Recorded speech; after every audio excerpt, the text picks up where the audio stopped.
Bonjour à tous les abonnés, j'espère que vous allez bien. Alors il y a eu un échange tendu hier entre Éric Coquerel et André Chassaigne, député du PCF, après l'annonce d'une réunion à l'Elysée où tous les partis étaient présents, à part la France Insoumise et le RN. Pourquoi les deux plus grands partis de France n'ont pas été convoqués? Les amis, on regarde la vidéo et on fait une petite réaction. Je n'ai jamais été favorable au chaos. J'estime qu'un parti, y compris un parti de gauche, doit avoir un discours de responsabilité. Et je crois aujourd'hui, je ne suis pas de ceux qui n'ont qu'une seule obsession, c'est que ce soit le chaos parce qu'ils sont dans les starting blocks. Mais c'est le cas de la France Insoumise. Parce qu'ils sont dans les starting blocks pour les élections présidentielles. Moi, je regarde l'intérêt.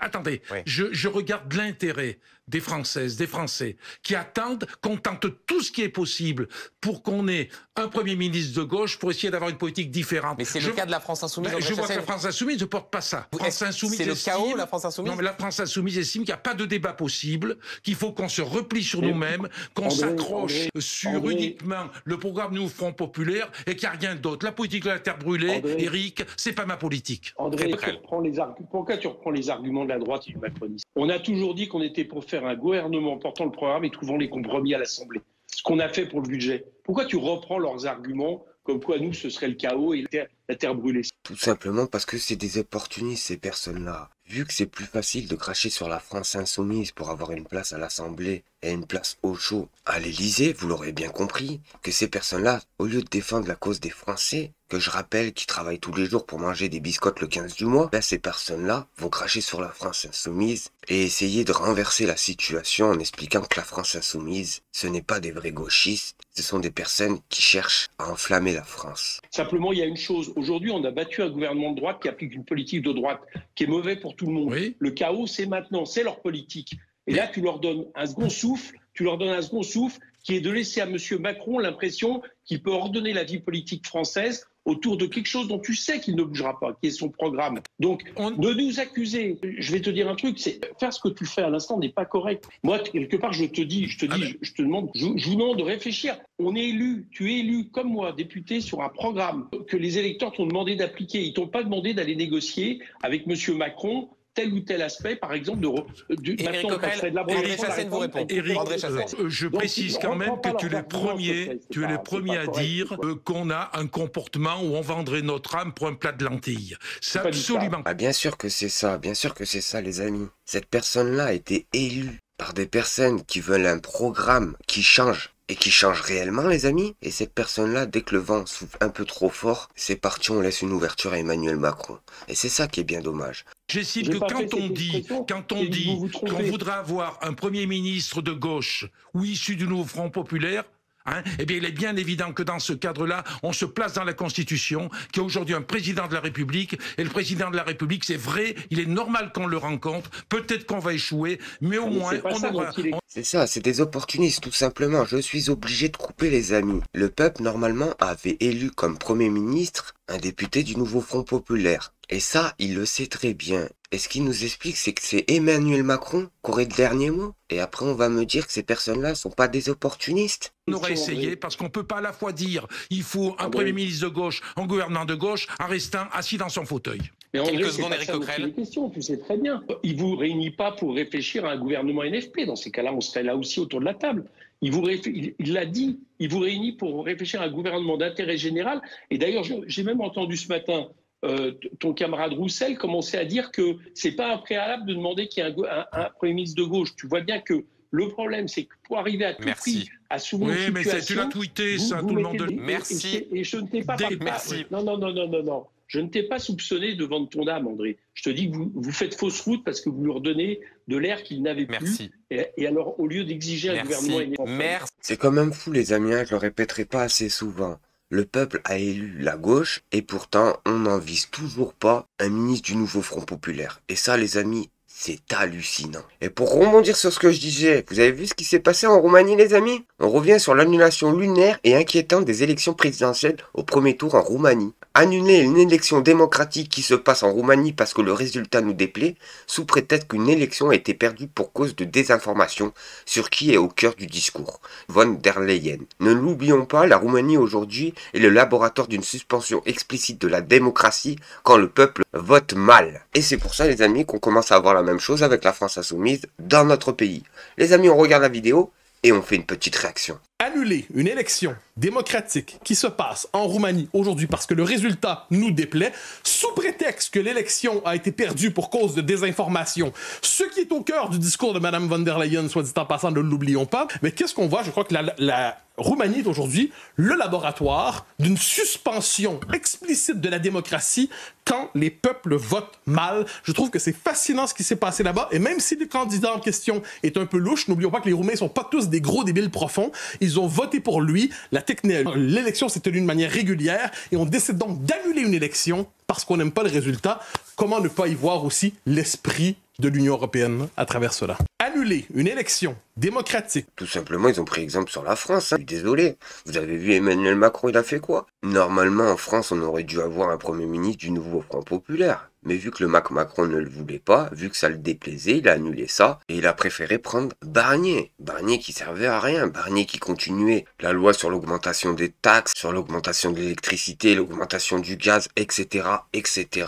C'est que le peuple français ne peut plus payer, tout simplement les amis. Je le répéterai jamais, quand à une personne qui travaille 35 heures par semaine et qui n'arrive pas à finir la fin de son mois, cette personne-là, on peut appeler ça un esclave, tout simplement les amis. Et là les amis, sur cette vidéo, on a Benjamin Lucas qui nous explique qu'une grande coalition des contraires, ce serait de poser Le Pen en une seule alternative. Il faut laisser la gauche gouverner, la droite s'opposer, sans recours du 49-3. Bah effectivement les amis, il faut laisser la démocratie faire. Tu ne peux pas t'opposer à 60 millions de personnes, ce n'est pas possible les amis. On sait que les deux plus grands partis de France, ce sont le RN et la France Insoumise. Alors en nous expliquant que ces deux partis-là ne peuvent pas gouverner en France, vous aurez bien compris que les Français n'en peuvent plus. Les amis, on regarde la vidéo et on fait une petite réaction. C'est le Rassemblement national qui va continuer à faire danser chacun. Ah, moi je crois l'inverse. Pardon, mais je crois justement que si on veut éviter que le Rassemblement national arrive au pouvoir, et je crois que vous et moi c'est ce qu'on veut, je connais vos convictions, on n'est pas d'accord sur grand chose, mais je pense qu'on est au moins d'accord là-dessus et sur l'attachement à la République et à la démocratie. Et on considère, je pense, vous et moi, que l'extrême droite au pouvoir, c'est la pire des choses qui puissent nous arriver à tous. Eh bien, il ne faut pas refaire ce qu'a fait Emmanuel Macron, c'est-à-dire donner le sentiment qu'il n'y a plus de gauche, qu'il n'y a plus de droite, qu'il n'y a plus d'idées, qu'il n'y a plus de projets, que finalement, il y a un système face auquel Marine Le Pen serait la seule opposition, serait la seule incarnation d'une alternative. Moi, je crois qu'il est sain dans une démocratie, qu'il y ait une gauche, qu'il y ait une droite, qu'il y ait un débat d'idées. Et donc je propose la chose suivante, moi, comme d'autres, c'est que vous laissiez la coalition en tête. L'arithmétique, pardon, dans une démocratie, l'arithmétique c'est important. Un collègue qui gagne avec une voix d'avance, il a gagné, il est député. Un siège de plus permet de faire une majorité. Je termine d'un mot. Et donc moi, la proposition que je fais, mais qui est faite par d'autres, c'est qu'on s'en tienne à des principes. Le principe dans une démocratie parlementaire, c'est la coalition qui est la plus nombreuse qui gouverne. Et ensuite, moi, je pense que cette coalition, nous, le nouveau Front Populaire, parce que nous n'avons pas de majorité absolue, nous devons laisser le Parlement faire son travail, nous devons nous engager solennellement à ne pas recourir au 49.3, y compris sur l'examen budgétaire, et ensuite, vous, en contrepartie, de ne pas nous censurer. Je pense que ce serait le meilleur moyen de sortir de la crise et d'éviter à Marine Le Pen d'être la seule opposition. Et à votre avis, pourquoi ils veulent pas laisser faire ça? Pourquoi ils veulent pas laisser la démocratie marcher réellement dans ce pays? Parce qu'ils savent très bien que le nouveau Front Populaire, à la fin, gagnera. Et si c'est pas le nouveau Front Populaire, ça sera le RN. Mais ça sera surtout pas les guignolos qui essayent de torpiller les Français. Et là les amis, sur cette vidéo, préparez-vous, on a Manon Aubry, députée de la France Insoumise, qui nous explique que Ursula von der Leyen vit dans un monde déconnecté où les Européens n'ont pas de fin de mois difficile. La nouvelle commission qu'elle préside est à cette image un casting de télécrochet. Les amis, on regarde la vidéo et on fait une petite réaction. Madame von der Leyen, ce qui m'a frappé au cours de ce débat, c'est votre niveau de déconnexion totale avec la réalité que vivent des millions de citoyens européens. Des citoyens qui peinent à boucler leur fin de mois, à payer leurs factures d'électricité, qui perdent leur emploi, parce que quelques actionnaires avides de profit préfèrent délocaliser. De ces gens-là, aujourd'hui, il n'en a pas été question, Madame von der Leyen. Peut-être parce que vous avez un salaire bien confortable du haut de vos 30 000 € par mois. Mais en revanche, de mettre à contribution les milliardaires, les super profits, plutôt que de faire payer de la poche des travailleurs, il n'en a jamais non plus été question dans ce débat. À la place, vous avez transformé votre discours en l'Europe un incroyable talent en listant un à un vos commissaires comme des rockstars. Alors, j'aurais pu aussi le faire, vous présenter Monsieur Dombrovskis en charge du racket de nos services publics et de nos systèmes de protection sociale, responsable d'orchestrer l'austérité, Monsieur Šefčovič en charge du grand déménagement du monde en signant à tour de bras des accords de libre-échange, Monsieur Séjourné en charge de la désindustrialisation, des délocalisations et des plans de licenciement, et cerise sur le gâteau, Monsieur Fito en charge de la nouvelle alliance avec l'extrême droite. Quoique j'aurais pu mentionner aussi Madame Kallas en charge de la complicité avec le génocide à Gaza. La réalité, c'est que les seuls gagnants de ce concours, Madame von der Leyen, c'est l'extrême droite. Et on a vu à quel point le groupe de Monsieur Fito, le groupe d'extrême droite mené par les néofascistes en Italie, sortait gagnant avec Monsieur Weber. Car oui, pour sauver votre coalition, Madame von der Leyen, vous avez pactisé avec l'extrême droite. Pas étonnant qu'aucun talent n'ait été proposé, par exemple, pour sauvegarder les droits des femmes. C'est surtout ça que l'on retiendra aujourd'hui, quitte à humilier certains groupes ici. Alors, mon groupe, Madame von der Leyen de la gauche, n'est pas à vendre. Comptez sur nous pour nous opposer fermement, mais avec espoir et radicalité à votre commission de malheur. Et c'est là où j'ai un problème avec l'Europe, c'est que c'est tous des mercenaires là-bas. Ils sont là en train de dévaliser les pays. Depuis qu'il y a l'Union européenne, vous voyez un par un les pays se faire dévaliser. La Grèce, l'Espagne, le Portugal, la France, etc., etc. Et je vous le dis les amis, la gauche c'est les seuls partis qui se battent réellement pour le petit peuple du bas. Et sur cette dernière vidéo les amis, je vais vous laisser avec Jean-Luc Mélenchon. Faut savoir que j'aime ce vieux quand il est en forme comme ça. Moi, on me reprochait que si j'appliquais le programme qui était prévu à la présidentielle, je ferais 100 milliards de déficit. Petit bras. L'autre, il a fait 1000 milliards. 1000 milliards. Et le gars, il vient donner des leçons.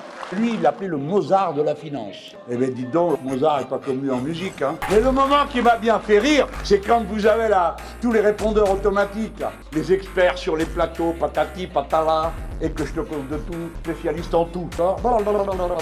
Et alors, c'est Bompard qui interrompt, qui dit, alors on lui dit, alors, on emprunte à plus cher que la Grèce. Manu se dégonfle pas, il dit, à combien? Silence radio. Personne ne savait rien. Ils répétaient, on leur passe des papiers. Ils n'ont pas le temps, je comprends ça, c'est humain, eux aussi, il y a un problème d'exploitation. Et que je te bosse pendant des heures à parler, alors qu'ils n'en connaissent pas la moitié de ce dont ils parlent. Hein? Et vous, cher professeur spécialiste en tout, non, madame la professeure va le dire, voilà, ils disent tous la même chose de toute façon. Ah, franchement, l'autre soir, j'ai allumé la télé pour regarder, je sais plus laquelle émission, là, du soir. Catastrophe. Tous du même avis. Alors moi, je prenais cher, évidemment, à chaque tournée. Hein. Il y en avait un peu pour moi. Maintenant, ça me fait rire. Au début, je prenais tout ça au sérieux. Je pense que beaucoup de fois, j'aurais pas dû me fâcher. J'aurais dû simplement rigoler en disant, ah, c'est tout ce que vous avez trouvé contre moi pour ce soir. Ce gars-là, c'est un coco. Et un camarade, il m'a séquestré dans une usine une fois. Enfin, on était de mèche, hein. Je faisais semblant d'être séquestré. Mais je le méritais, j'étais socialiste. Alors...